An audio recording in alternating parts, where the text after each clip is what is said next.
Hi viewers, welcome back to our channel. ఎలా ఉన్నారు మీరంతా? ఎస్, మీరందరూ బాగుంటారు. సో మంచిగా ఉండాలి అందరూ. నేను కూడా చాలా బాగున్నాను. సో ఈరోజు వీడియోలో నేను షేర్ చేస్తున్న ఐటెం వచ్చేసి చికెన్ పులావ్ మైక్రోవేవ్ ఓవెన్లో ఎలా చేసుకోవాలో చూపిస్తున్నాను. సో దీని ఇంగ్రీడియంట్స్ లిస్ట్ అంతా నేను స్క్రీన్ పైన ఇస్తాను అండ్ అలానే డిస్క్రిప్షన్ బాక్స్లో ఇస్తాను. మొత్తం ఇంగ్రీడియంట్స్ అన్నీ దగ్గర పెట్టుకుని మీరు ఈ రెసిపీ అనేది ప్రిపేర్ చేసుకోవచ్చు. ఒకసారి ఇంగ్రీడియంట్స్ చూసారనుకోండి, మీకు ఏమేమి ఐటమ్స్ వేస్తున్నది అనేది ఒక ఐడియా వచ్చేస్తుంది ఈ ప్రాసెస్లోకి వెళ్ళే ముందు. సో అంతకంటే ముందు ఒక రిక్వెస్ట్ నాది, మన ఛానల్ని ఇప్పటివరకు ఎవరైనా సబ్స్క్రైబ్ చేయనట్లయితే ప్లీజ్ సబ్స్క్రైబ్ చేయండి. పక్కనే ఉన్న బెల్ ఐకాన్ ప్రెస్ చేయండి. దీనివల్ల నేను ఎప్పుడు వీడియోస్ అప్లోడ్ చేసినా మీ మొబైల్ ఫోన్కి నోటిఫికేషన్స్ వచ్చేస్తాయి. సో ఇప్పుడు ప్రాసెస్లోకి వెళ్ళిపోదాం.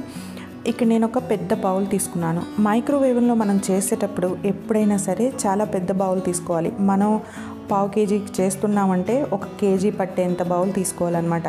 సో ఇక్కడ నేను 1 కప్కి సరిపడా చేస్తున్నాను. దీనికోసమైతే బిర్యానీ మసాలాలు ఉంటాయి కదా, అన్నీ వేస్తున్నాను అనమాట. ఫస్ట్ ఒక బౌల్ తీసుకున్నాను, దానిలోకి ఆయిల్ పోసాను. ఆయిల్ పోసి బిర్యానీ దినుసులు ఉంటాయి కదా, అవన్నీ వేసి మైక్రోవేవ్లో ఒక 1 మినిట్ వరకు వేయించుకున్నాను అనమాట. మైక్రోవేవ్లో మనం 1 మినిట్ వరకు పెట్టేసి ఉంచితే 1 మినిట్ తర్వాత ఆనియన్స్, పచ్చిమిర్చి అవి కూడా వేసి ఇంకొక 1 మినిట్ పెట్టుకోవాలి. పెట్టుకున్న తర్వాత చూడండి, ఇప్పుడు 1 బై 1 యాడ్ చేస్తున్నాను.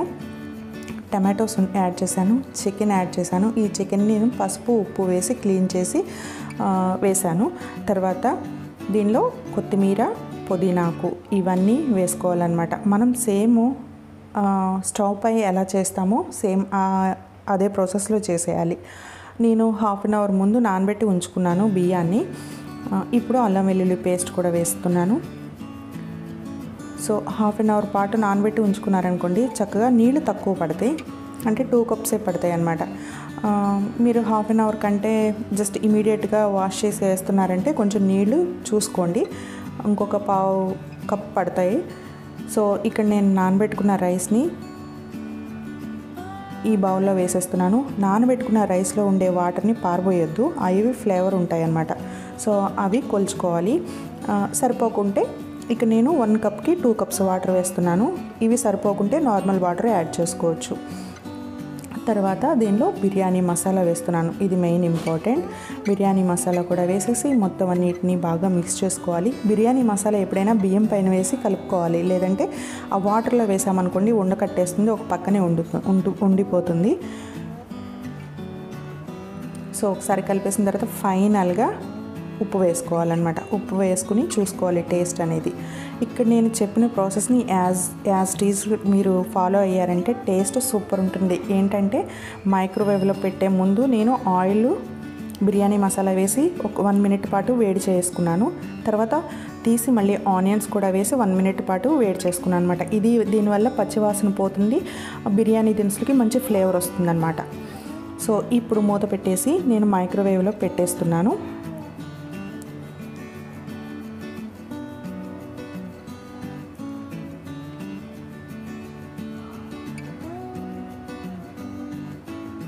ఇక్కడ మనం సెలెక్ట్ చేసే ఆప్షన్ వచ్చేసి మైక్రోవేవ్ పవర్ లెవెల్ బటన్ని ప్రెస్ చేయాలి. ఇక్కడ P100 చూపిస్తుంది, హై పవర్.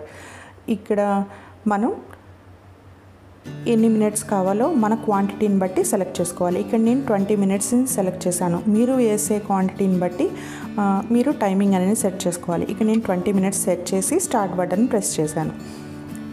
సో చూడండి, ప్రతి 10 నిమిషాలకు ఒకసారి తీసి ఒకసారి కలుపుకోవాలన్నమాట. ఇది మెయిన్.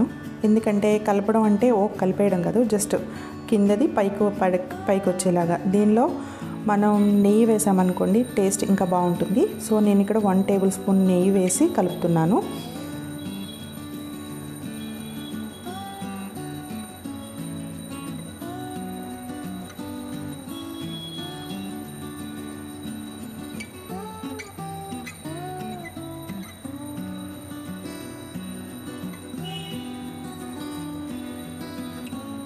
ఇక్కడ బియ్యాన్ని ఎక్కువగా కలిపేయకూడదు, దానివల్ల ఏంటంటే రైస్ ముక్క అయిపోయే ప్రమాదం ఉంది. కాబట్టి మీరు 10 మినిట్స్కి ఒకసారి సరిపోతుందంటే ఇలా ఒకసారి కలిపేసి మళ్ళీ మూత పెట్టేసి ఆల్రెడీ మనం టైం సెట్ చేసాం కాబట్టి ఇక్కడ మళ్ళీ టైం సెట్ చేయాల్సిన అవసరం లేదు. మైక్రోవేవ్ డోర్ క్లోజ్ చేసి స్టార్ట్ బటన్ ప్రెస్ చేస్తే ఫైనల్గా 20 మినిట్స్ తర్వాత టేస్టీగా ఉండే చికెన్ పులావ్ రెడీ అయిపోతుంది. ఈ పులావ్ని రైతాతో తింటే ఇంకా సూపర్ ఉంటుందన్నమాట. సో మీరు కూడా ట్రై చేసి ఎలా వచ్చిందో కామెంట్ సెక్షన్లో రాయండి. అండ్ ఈ వీడియో నచ్చినట్లయితే లైక్ చేయండి, ఎవరికైనా అవసరం అనుకుంటే షేర్ చేయండి. Thank you for watching.